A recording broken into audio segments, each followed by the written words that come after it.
Hi, Zen. Say hi to everybody. Hello, everybody. How is everybody today? G-Man here. So, give you an update really quick.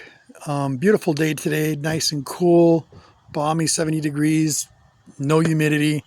Well, it's perfect right now until August gets here. It'll be a little bit different. So, I'm going to show you an update of what's going on in my garden and my project. My project is now finished. Now all we need to do is let her grow. Let the sun take advantage, and I'll show you what's going on here.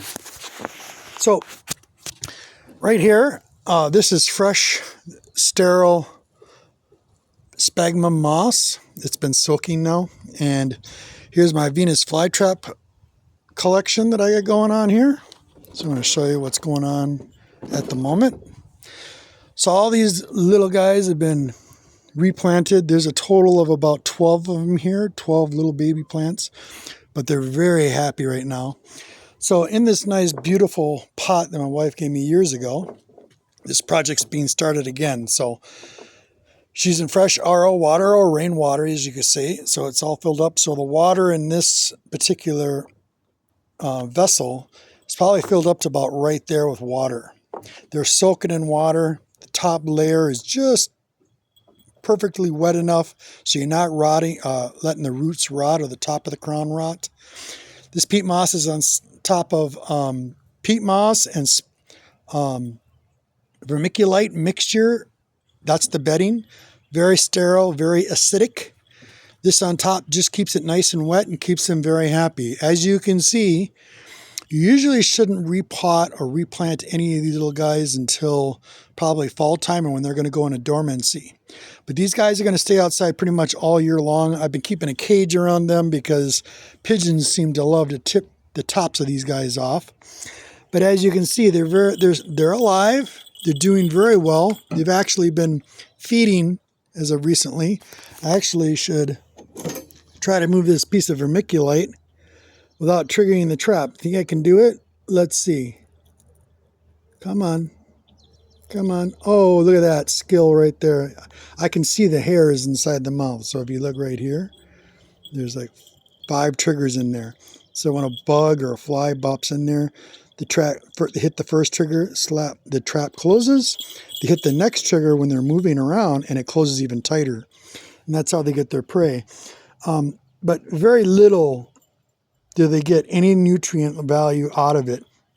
This whole system here is very sterile, so it's outside all the time. I just got to keep an eye on it because of birds. So I keep a cage around it to keep the birds out of it. But they're going to do very well. Now look at this. We got a bug in there. Check this out. Let's see if we get lucky. It's already on a closed trap, so it's looking for something. Bet it's looking for bugs. Let's see if we can try to catch it. Nope, missed it. So maybe. Let's see. I got it. We'll put it in this one right here. Let's put it in this trap. Nope, didn't set it off. Too fast. But anyway, now these guys will keep growing. The best thing for these guys is sun. They need about 8 hours of sun, 6 minimum, but you need to keep them. The sun is what keeps these guys going. Basically, this particular plant, this is not an animal, it is a plant, but it's a leaf. It's a leaf plant. And the only part in the world you'd think this particular species of plant would live in like South America or tropical forest, but it's not. It's actually indigenous to North and South Carolina in the bog swamplands down there. And it lives in the wild down there in the United States. That's the only place in the world that these particularly live. And they're a lot of fun to grow. I have buddies who've got these growing for like the last 15 years. Now these will keep growing and keep growing buds. There's new growth here. As you can see right there, there's a new one coming up. There's going to be another one coming up right over here. Yeah, right in there, right there. Another new growth there. But anyway, they'll grow a flower if they start to get mature enough or they feel safe enough, growing really well, getting the right nutrient level that they need. They'll grow a tall, long stalk about this high, or maybe this high, and it'll be a little white flower. The reason why it grows so high is so that the actual bee or the whatever pollinates it doesn't get trapped. So that plant and that nature knows. Nature works in mysterious ways, guys. But it's a lot of fun. I'll keep these growing in this pot for a very, very long time. Might be 15 years or more if I can keep the birds out of it. Now, when fall gets here, they'll start to slow their growth and development because they get less and less sun. And what will happen is I'll stick it down so the wind doesn't hit it. You don't want freezing wind to hit it. But snow will land on top of this. This will turn into solid ice around the outside. Just enough so it doesn't crack this. It'll pack with ice. I'll just keep it protected with something on the top, you know, so it's not having you don't have the pressure from the environment affecting it at all. But it'll freeze solid, the whole thing. On top, it'll be packed with ice. Next spring, when it starts to melt, I'll refresh the water again. Just rinse it out with regular RO water or rainwater, and put it back on the counter, and bingo, just keep this filled. Every time this drops way below where it's supposed to be, just fill it back up with RO water or rainwater. And they'll start growing again. And that's the whole process of these guys. You just got to let them go into dormancy. If you don't let them go into dormancy, it stresses them out a lot, and then they die off. So they need that dormant period to shut down and restart again. But so there's that. And then I'm going to show you another little thing we got going on. This is my flower garden I've been working on.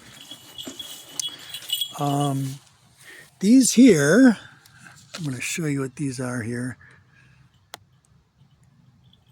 These are red poppies. This is new this year. So these have been doing really well. They're planted here over Cullen's grave.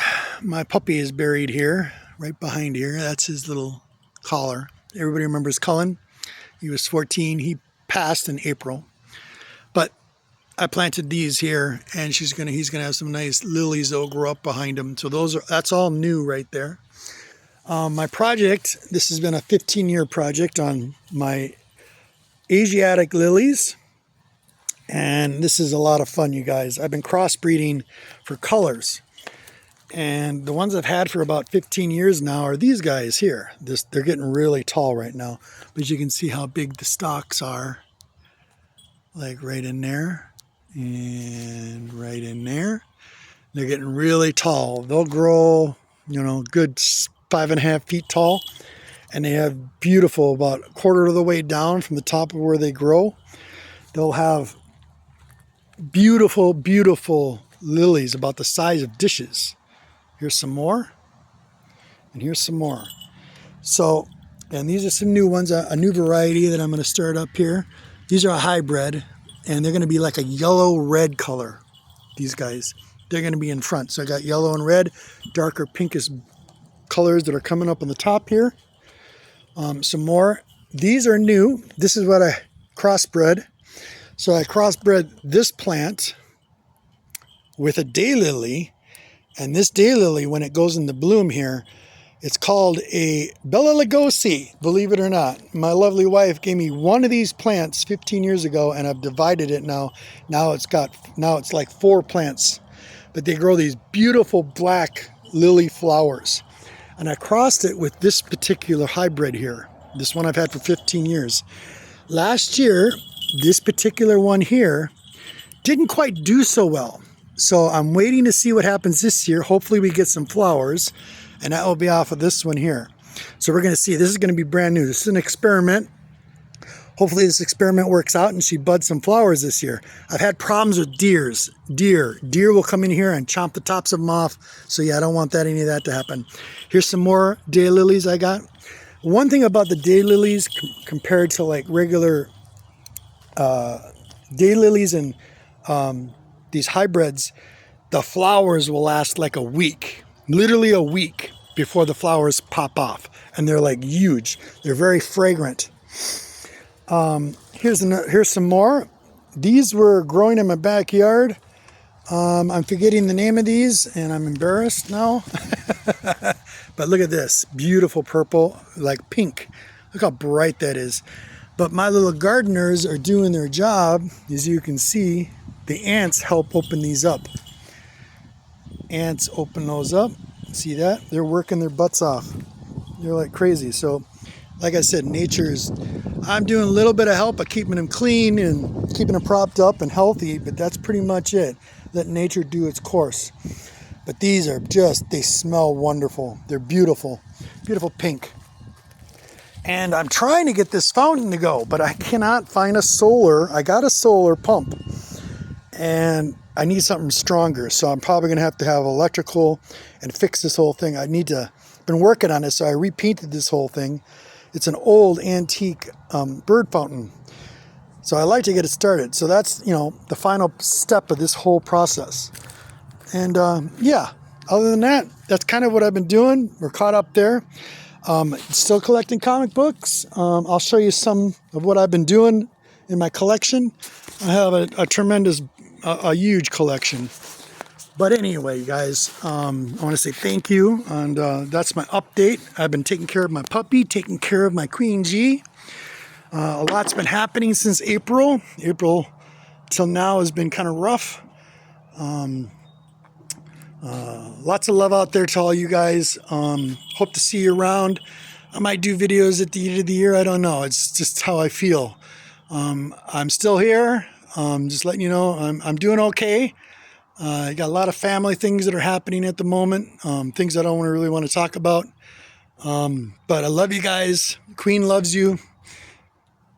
And Zen.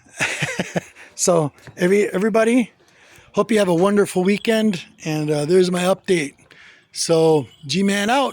Peace, love, blessed be. And we'll lock it down to about right here. There we go. See you guys.